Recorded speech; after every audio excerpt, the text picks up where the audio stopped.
무선통신 분야에서 마이크로웨이브 통신, 그다음에 방송통신, 그리고 국가기관 무선망에 전국에 설치를 하고 운영을 하고 또 관제를 담당하는 현장 전문가에서 이제 은퇴를 하게 되었죠. 은퇴하고 고심을 좀 했어요.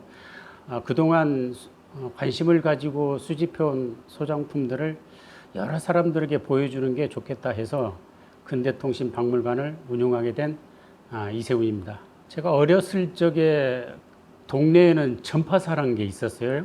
전파사가 라디오를 고치고 전축을 고치고 소리를 들려주고 또 유리창 너머로 TV를 볼 수 있도록 이런 전파상이 있었는데 그 전파상 아저씨가 맥가이급이에요. 여러 가지로 고치고 뭐 하는 게 상당히 부러웠고, 공업계 고등학교 다닌 선배가 있었어요. 그 선배가 그 진공관 라디오를 제작을 하고 소리를 들려주는 거에 흠뻑 제가 빠졌었죠. 제가 진학한 학교는 전자공학, 그 다음에 모수보를 하는 통신과, 그리고 전화교환이라고 있었는데 여학생들은 전화교환을 배우고 남학생들은 전자공학하고 모수보를 배우게 됐었죠. 모수보가 점과 선 두 가지 부호로 모든 문자를 구성할 수 있는 거예요. 세계적인 공통어거든요. 점이 돈이고 선이 쓴데 돈 쓰라고 하죠. 그래서 그 두 가지 부호로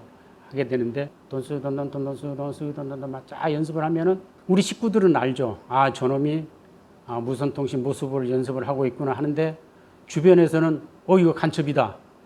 간첩 신고를 해가지고 경찰이 집에까지 온 적도 있었거든요. 그 당시에는 무선 모수보가 간첩들만 있었던 통신이었다, 이렇게 인식한 사람들이 많았던 시기였거든요. 이러한 사례도 있었습니다.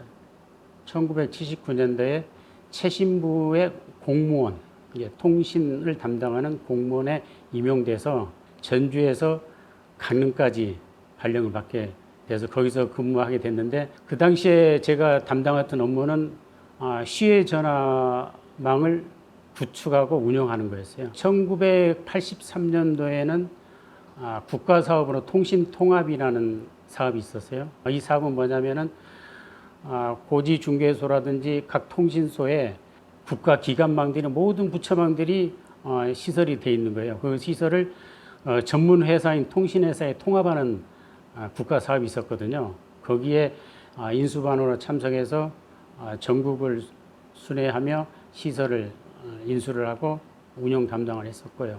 1986년도에 아시안게임, 그리고 1988년도에 서울올림픽 통신 지원을 나갔었고요. 국가 행사로는 이제 그때 남북적 14회담도 있었고, 그 다음에 KBS에서 방영한 이상가지 찾기 방송도 있었어요. 거기에 방송 중계도 나간 그런 경험도 있었고요. 전국에 산재되어 있는 통신소에 무선통신망을 구축을 하고 운영을 하고 담당을 했었죠. 연 250일여의 출장을 다녔거든요. 연 250일이면 1년 365일에 반절 이상이 현장의 통신소에서 일을 하게 됐었던 것이죠. 식구들보다도 그 직원들 간에 한 방에서 같이 자고 그다음에 먹고 지낸 시간이 연 250일 했다는 거가 새삼스럽게 생각나면서 감회가 좀 떠오릅니다. 한국전기통신공사 국영기업체로 명칭이 바뀌었었죠. 그 다음에 한국통신, 그 다음에 KT로 이렇게 이제 변화가 있었는데, KT에 있을 때까지 전국의 마이크로웨이브 통신망하고 그 다음에 방송국의 통신 중계도 있었고요. 무선 통신인 경우는 보이지 않는 공기층을 매체로 한 통신이기 때문에 보이지 않는 문제점이 상당히 많았어요. 전파 간섭이라든지 혼신이라든지 기후에 영향을 받는 모든 악 조건들에 대한 문제점을 해소를 한 사례들이 있고, 마이크로웨이브 통신이라는 것은 옛날에 봉화대라는 거였어요. 봉화. 가시거리 통신을 하는 거죠.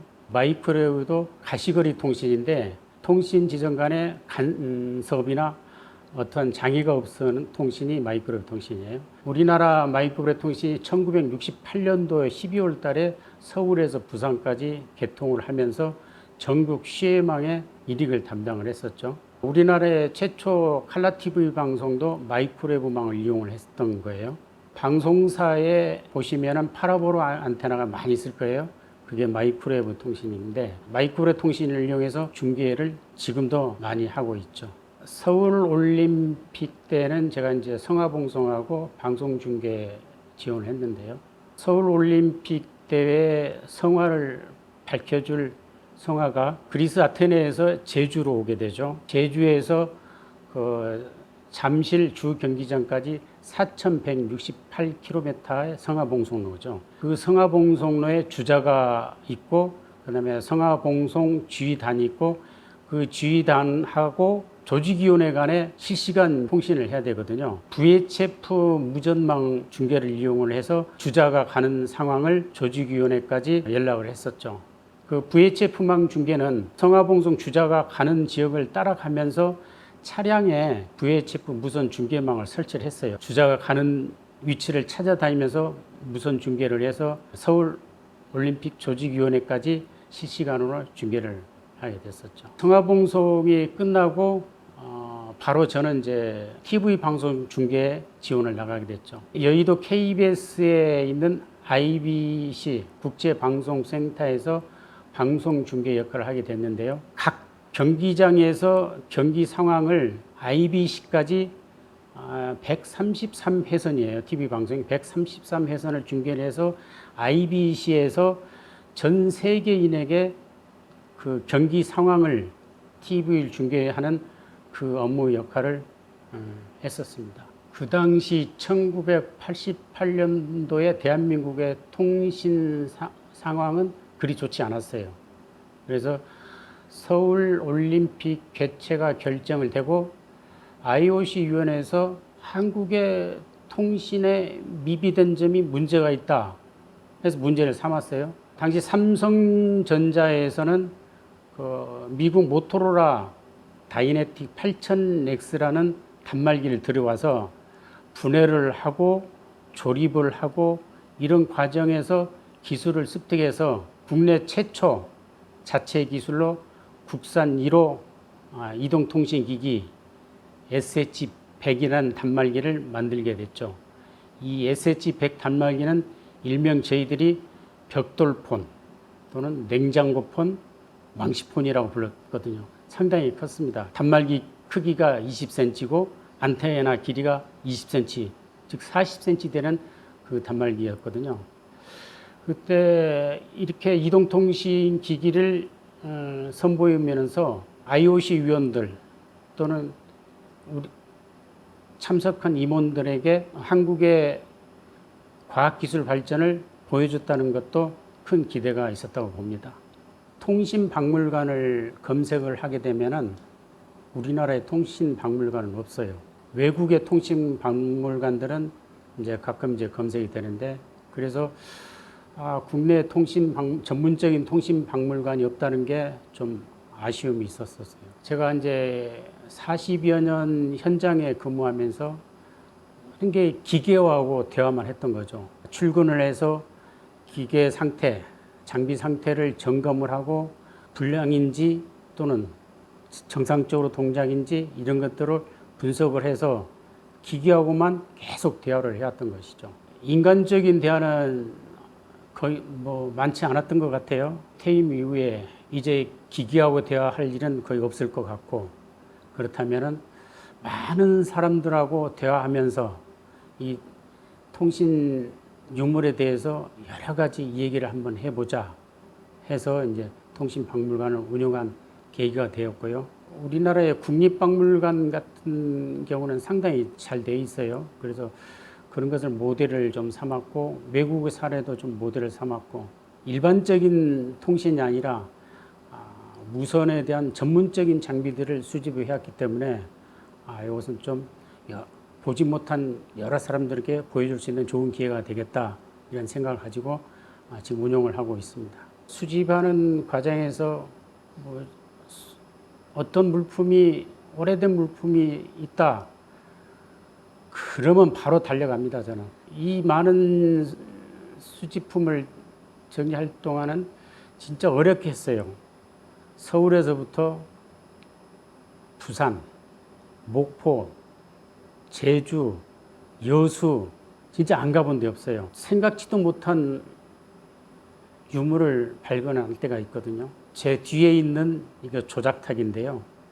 이 조작탁은 우리나라의 그 국가기관에서 쓰는 통신망인데 1973년도에 우리나라 최초로 설립된 장비예요. 국토부에서 사용했던 장비예요. 각종 하천이나 댐의 수위를 측정하는 장비예요. 원격으로 이 조작탁에서 그 버튼을 누르면은 어떤 지점의 하천, 어떤 지역의 댐의 수문을 확인할 수 있는 아주 오래된 장비입니다. 아날로그 방식이거든요.